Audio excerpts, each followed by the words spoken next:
तेज आंधी, तूफान, शदीद बारिश और ज़ालाबारी का अलर्ट जारी। नेशनल इमरजेंसी ऑपरेशन सेंटर ने आज और कल पंजाब समेत मुख्तलिफ इलाकों में शदीद बारिश, आंधी और ज़ालाबारी का अलर्ट जारी किया है। एनडीएमए के मुताबिक फसलों, बिजली और इमारतों को नुकसान पहुंच सकता है। अवाम गैर जरूरी सफर से गुरेज करें और एहतियाती तदाबीर इख्तियार करें। नेशनल इमरजेंसी ऑपरेशन सेंटर से जारी अलर्ट के मुताबिक आज और कल मुल्क के मुख्तलिफ हिस्सों में शदीद बारिश और बाज़ मकामात पर शदीद ज़ालाबारी का इम्कान है। तर्जुमान एनडीएमए ने रावलपिंडी समेत पंजाब के कई इलाकों में अगले 2 रोज के लिए शदीद मौसमी सूरत हाल की वार्निंग जारी की है। एनडीएमए के मुताबिक पंजाब के इलाके बशमूल अटक, चकवाल, गुजरात, जेहलम में आंधी, तूफान और ज़ालाबारी हो सकती है। वस्ती पंजाब के इलाके फैसलाबाद, हाफिजाबाद, झंग, खुशाब, मियांवाली, लाहौर, नारोवाल, साहिवाल, सरगोदा और शेखुपुरा भी शदीद मौसमी जद में आ सकते हैं। तेज हवा और बारिश से बिजली की बंदिश और हादसात का खदशा है। एनडीएमए ने खबरदार किया है कि पंजाब में मुमकिन शदीद मौसमी सूरत हाल के बायस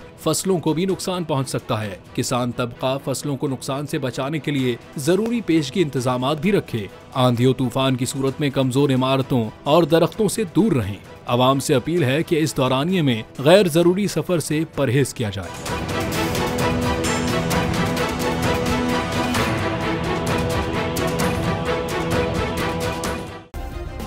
सब्सक्राइब करें और बेल दबाएं ताकि कोई खबर रह न जाए।